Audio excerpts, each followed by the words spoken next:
बुआ, इस दुनिया में कुछ भी नामुमकिन नहीं है। मैं आपसे कह रही हूँ ना, अजहर के कातिलों को सजा दिला कर रहूंगी मैं। उसके कातिल को अपने आंखों के सामने मरता हुआ देखूंगी मैं। मेहरू को मेरी वाइफ ने छोटी बहन बनाया हुआ है और इसकी इज्जत मेरे घर में वैसी ही है जैसे दूसरे लोगों की तरह। और अगर ये चाहती है कि इस कत्ल का मुकदमा कोर्ट में ले जाए, आई एम विद हर। कितनी बार कहा था मैंने, अपनी बहन को मेरे भाई से दूर रखो। देख लिया क्या हाल हुआ है। अल्लाह रहम करे बस। अरे अल्लाह तो रहम करेगा, अपनी बहन से कहो कुछ रहम वो भी कर ले। जब भी किसी से बदला लेना होता है, कोई लड़ाई झगड़ा करना होता है, मेरे भाई को आगे कर देती है। और वैसे तू कौन, मैं कौन? इतना बड़ा सदमा बर्दाश्त करना आसान नहीं होता। अब तो अजहर मियाँ उन्हें अपने साथ ले आए थे, माफी भी मांगी अपनी गलतियों की और वादा भी किया कि आइंदा वो उन्हें कोई तकलीफ नहीं पहुंचाएंगे। लेकिन बिटिया, अब ये हादसा हम सारी जिंदगी नहीं भूल सकते, संभल ही नहीं पाएंगे उस औरत को कभी माफ नहीं करूंगी बुआ। नहीं बेटी, हाँ आप कुछ भी नहीं कर सकती, क्योंकि जवेरिया के पास सब कुछ है, पैसा है, दौलत है और ये घर है।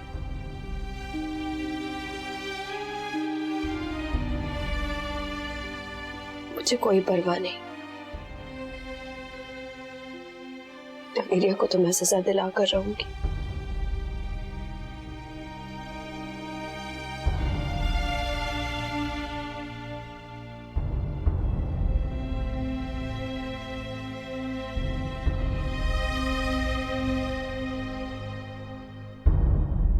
बुआ, अपनी बहू बेगम को आप समझा लें, अगर इस केस में किसी को नुकसान होगा तो वो सिर्फ आप होंगी।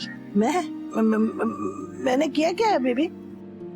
अजहर को जहर वाली चाय तो आप ही ने पिलाई, क्योंकि चाय तो आप ही उसके लिए लेकर गई थी। सारे शवाहिद आपके खिलाफ जा रहे हैं। अपनी टाजन बहू को समझा लें, वरना नुकसान सिर्फ आपको होने वाला है।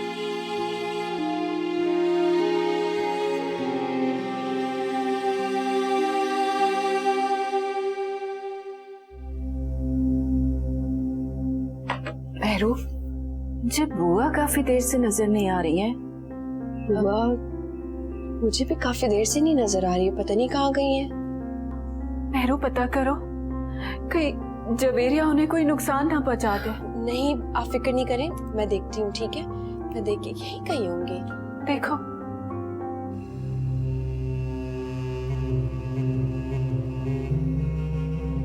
कहाँ चली गई?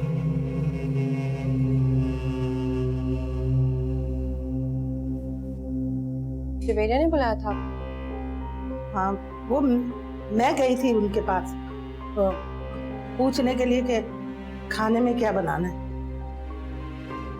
क्यों गई थी आप और क्या कह रही थी वो मुझे शामू ने कहा था कि किचन का कोई भी काम हो तो जवेरिया से पूछ लेना, क्योंकि वो घर की मालकन है। मेरा मतलब है मालकन तो वही है ना इस घर की। अब ये कैसी बातें कर रही हैं आप बुआ? घर की मालकिन वो नहीं है, ना ही दांटी है। और जवेरिया इस घर के मालिक की कातिल है। उसे हमसे डरना चाहिए, ना कि हम उससे डरें। समझिए आप? आपको किसी से डरने की कोई जरूरत नहीं है। भी नाहिद आंटी आपको याद करी थी, आप जाकर मिल लें उनसे।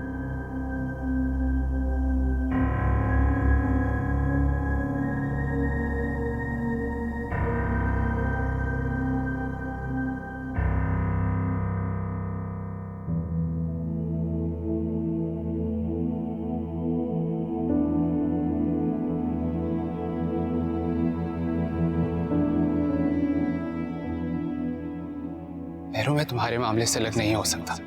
जवेरिया बहुत खतरनाक औरत है और मुझे डर है कि वो तुम्हें कोई नुकसान ना पहुंचा दे। मुझे एक बात बताओ, अगर तुम्हें कोई तकलीफ होगी तो क्या हमें कोई फर्क नहीं पड़ेगा?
नाहिद आंटी का कमरा था और मुझे तो अजहर यहाँ से बाहर निकलने ही नहीं देते थे। उनका कमरा जिसमें जवेरिया रहती है। कितनी हसरत से मैं इस कमरे को देखा करती थी। आज भी इतनी मुद्दत गुजरने के बावजूद ये कमरा मेरे लिए नहीं।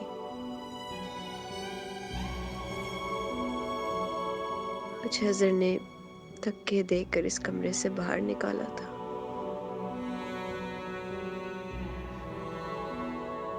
तो फिर मैं दोबारा किस तरह इस कमरे में दाखिल होने की जुर्रत करती।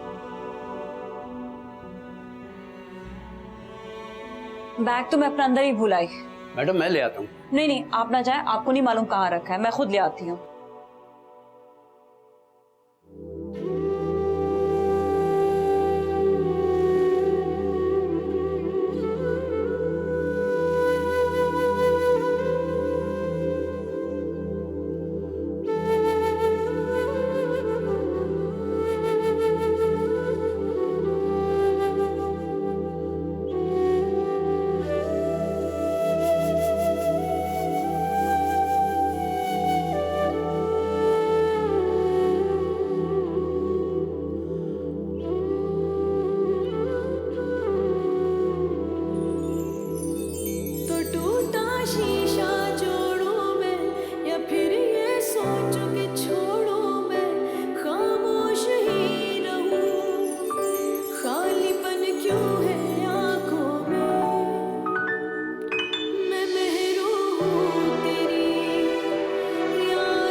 चोरी कर रही हो तुम? मेरे कमरे में मेरे पैसों के जेवर की चोरी कर रही हो? मैं चोरी नहीं करी थी। How dare you! तुम मेरे कमरे में मेरी इजाजत के बगैर आई कैसे? पहले भी तुमने चोरी की थी मेरे कंगन की। उस वक्त तो जेल भेजा था और बच गई थी। अब कौन बचाएगा? बस वो वक्त गुजर गया जब मैं तुमसे डरती थी। बेगुनाह होकर भी मैंने जेल में सजा काटी, लेकिन अब और नहीं। अब मुझे वो कमजोर, मजलूम और डरपोक लड़की मत समझना। किस बात पे इतना अकड़ रही हो? क्या वजह है? इस दफा जेल भेजा ना तो 1 साल के लिए जेल काटोगी तुम। अगर मैं जेल गई ना तो मेरे साथ तुम भी चलोगी। तुम्हारे सारे करतूत अच्छी तरह से जानती हूं मैं, और मुझे तुम्हारे इस घटिया कमरे से कोई दिलचस्पी नहीं है। मैं यहाँ सिर्फ अपने और अजहर की तस्वीरें लेने आई थी। अजहर की एक भी तस्वीर नहीं है मेरे पास।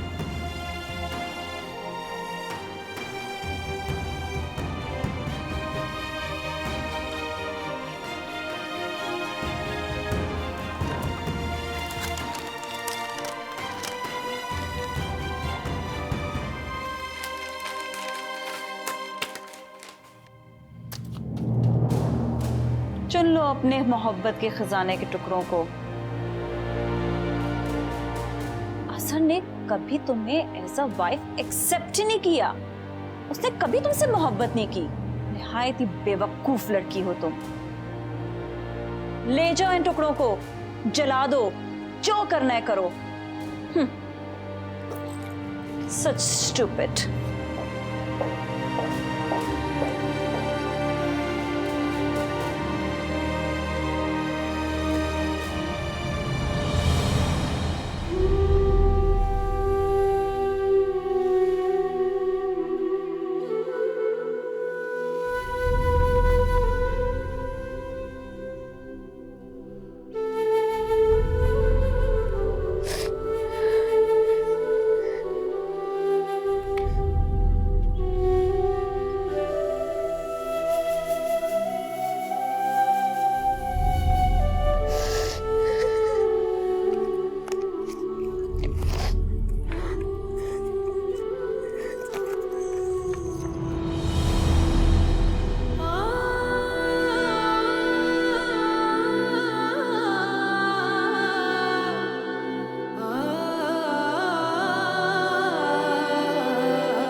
कहाँ जाऊं, क्या करूं? तूने तो मेरी जिंदगी अजीर कर दी गुलशन। मुझे तो कोई रास्ता दिखाई नहीं देता। अम्मा, शकील। अरे शकील जख्मी हालत में पड़ा है, उसे क्या शादी की सोच आएगी? और जमीला वो बहुत गुस्से में, वो शादी का नाम भी नहीं लेगी। अम्मा, तुम ना बहुत बेवकूफ हो। अरे यही तो सही वक्त है चोट लगाने का। जमीला खाला वैसे भी मेरू की मुखालफत में तिनका बराबर भी कुछ बर्दाश्त नहीं कर सकती हैं, तो हम इसी मौके का फायदा उठाते हैं ना। तो कब तक अपना गुनाह छुपाओ, बताओ? इसका बंदोबस्त भी कर लूंगी। बड़ी बेशर्म और बेगैरत लड़की, कितनी घटाई से अपनी बेहयाई छुपाने की बात कर रही हो। क्या बंदोबस्त करोगी, मुझे भी बताओ। वक्त आने पर तुम्हें भी बता दूंगी जो तुम्हें मालूम नहीं है।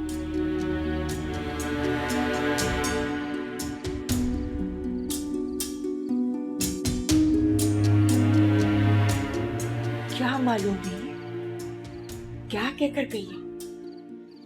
या अल्लाह, तू इज्जत का मुहाफिज है, रहम करना मुझ पर। क्या करूं?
चुन लो अपने मोहब्बत के खजाने के टुकड़ों को,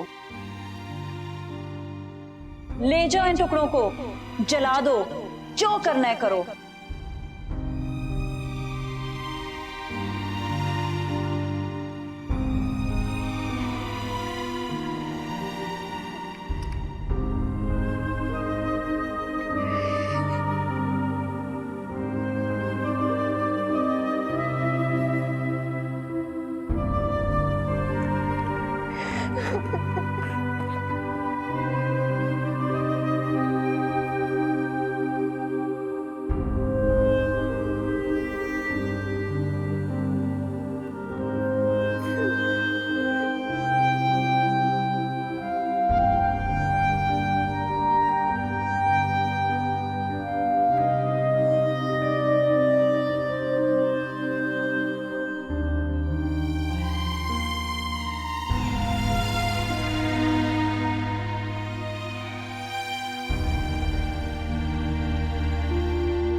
अरे बेटा, तुम्हारी इतनी तबीयत खराब है और या तो किचन में काम कर रही हो।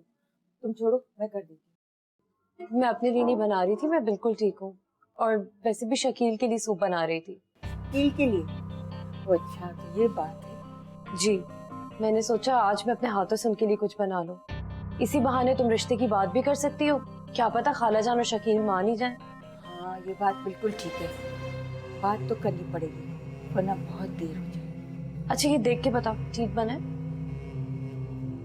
सही है, तुम जाके तैयार हो जाओ, बाकी इसको मैं देखूं। जी ठीक। ठीक है। कभी जो तुम्हारी ये लाडली भावत जो है मुकम्मल काम करें। फल रखी, छुरी नहीं रखी ताकि मैं ना खा सकूं जल्दी। क्या है, मैं पूरा ही खा लूंगी। देवी, छुरी लेके आ।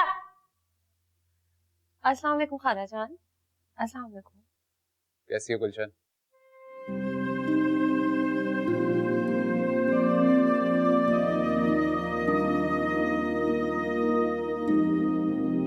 शकील, मैं आपके लिए सूप लेकर आई हूँ। क्यों रोजाना इतनी जहमत करती हो? आप मेरे खुलूस को इस तरीके से ठुकरा रहे हैं। ए भैया, क्या हो गया तुम्हें?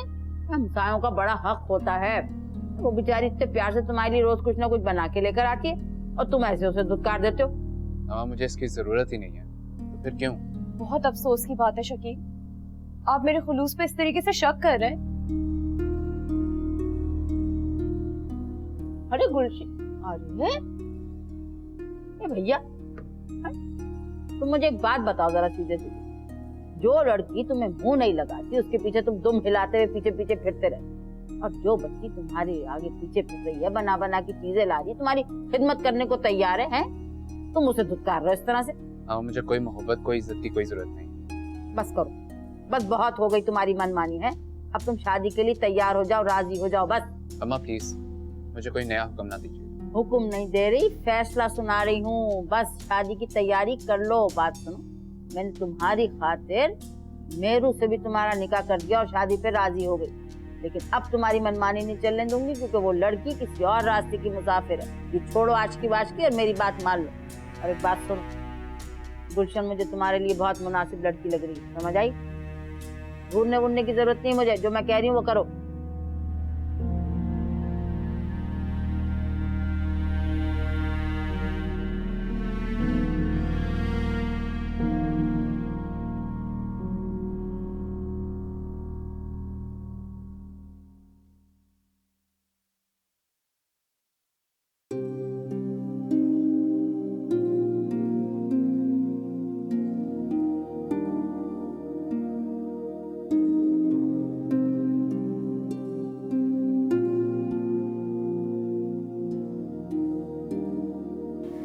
कॉल करती हूँ मेरू को।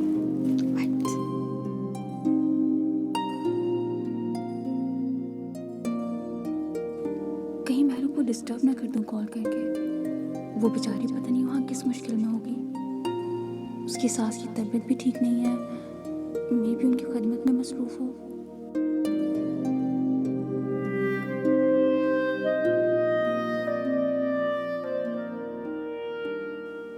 एक काम करती हूँ, मैं खुद जाके मिल लेती हूँ मेरू से। हाँ हाँ, ये ठीक रहेगा।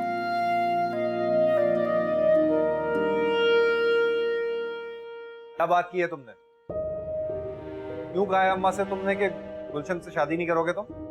क्या बुराई है उसमें? अच्छी भली लड़की है, शादी कर लो उसके साथ। मुझे पता था अभी उनकी जुबान बोलेंगे। मैं गुलशन से तो क्या, किसी भी लड़की से शादी नहीं करना चाहता। मेरी बात अच्छी तरह से समझ लो तुम। ये मेरू के चक्कर में ना तुम अपने सारे सगे रिश्तों को दांव पे लगा रहे हो। ये हाल किया है तुम्हारा जवेरिया ने, ना जाने और क्या कर सकती है। कुछ समझने की कोशिश करो। खलील भाई, मैं कुछ भी नहीं सुनना चाहता। प्लीज मुझे कुछ देर के लिए अकेला छोड़ दें।